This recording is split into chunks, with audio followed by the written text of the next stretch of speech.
ప్రభువునందు ప్రియులారా, మీ అందరికీ ప్రభు అయిన యేసుక్రీస్తు నామమున శుభములు. బైబిల్లోని ఆత్మహత్యలు అనే అంశము క్రింద గత వీడియోలో ఉరి పెట్టుకొని చనిపోయిన అహీతోపెలు గురించి మనం ధ్యానం చేశాం.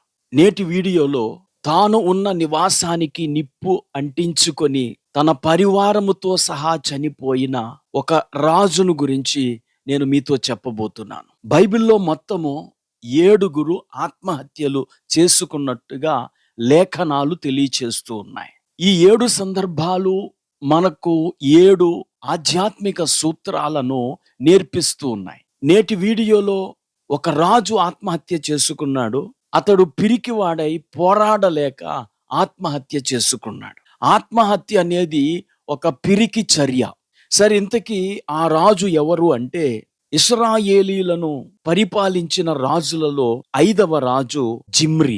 జిమ్రీ అనే పదానికి అర్థం తిరుగుబాటుదారుడు లేక దుష్టుడు అని అర్థం. ఇతడు ఇశ్రాయేలీలకు 4వ రాజు అయిన ఏలా యుద్ధ రథముల అర్ధభాగము మీద అధికారిగా ఉండేవాడు. అయితే రాజు త్రాగుబోతు. ఒకానొక రోజు అతడు తన గృహ నిర్వాహకుడగు అర్సా ఇంట త్రాగి మత్తుడై ఉన్నప్పుడు ఈ జిమ్రీ వెళ్లి అతనిని కొట్టి చంపేసి అతనికి మారుగా రాజైపోయాడు. ఈ జిమ్రీ సింహాసనాసీనుడై ఏలనారంభించిన వెంటనే రాజైన ఏలా సంతతి వారిలో పురుషులను, బంధువులను, మిత్రులను మొత్తం అందరినీ హతము చేసేశాడు.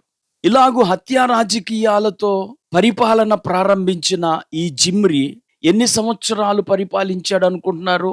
కేవలము సంవత్సరాలు కాదు, 7 రోజులు మాత్రమే పరిపాలించాడు. ఎందుకంటే రాజును కుట్ర చేసి చంపాడు అన్న విషయము ప్రజలకు తెలిసిన తరువాత ప్రజలందరూ తిరుగుబాటు చేసి ఆ ఏలా సైన్యాధిపతి అయినటువంటి ఒమ్రీని రాజుగా అభిషేకించేశారు. ఆ ఒమ్రీ నాయకత్వంలో ప్రజలందరూ జిమ్రీ ఉంటున్నటువంటి తిర్సా అనే పట్టణాన్ని ముట్టడించారు. ఇప్పుడు ఒక రాజు ఏం చేయాలి?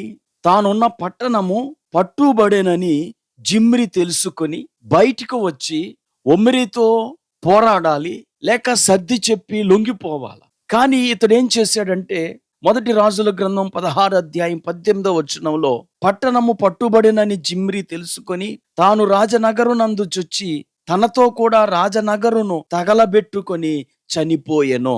మొత్తం రాజనగరును తగలబెట్టేశాడు.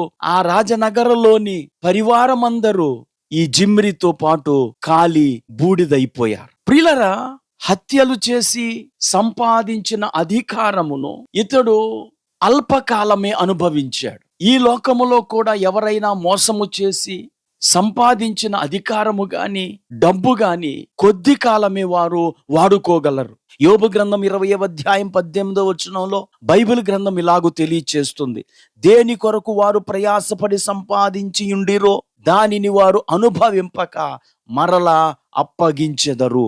అన్యాయము చేసి సంపాదించిన దానిపై దేవుని ఆశీర్వాదం ఉండదు. హత్యలు చేసి సంపాదించిన దానిని దేవుడు దీవించలేడు. ఈ జిమ్రీ హత్యలు చేసి అన్యాయంగా సంపాదించినటువంటి రాజ్యాధికారాన్ని 7 రోజుల్లోనే కోల్పోయాడు. అతడు చేసిన హత్యల మూలంగా అతడు ఆత్మహత్యకు ప్రేరేపింపబడి చనిపోయాడు. ప్రియులారా, ఈ సందర్భంగా నేను ఒక విషయాన్ని వీక్షకులతో పంచుకోవాలని ఆశపడుతున్నాను. ఏమిటంటే, ప్రతి ఆత్మహత్య వెనకాల ఒక దురాత్మ ఉంటుంది. ఆ దురాత్మ యొక్క ప్రేరేపణ వల్లనే చనిపోవాలనే ఆలోచనలు మనకు వస్తాయి.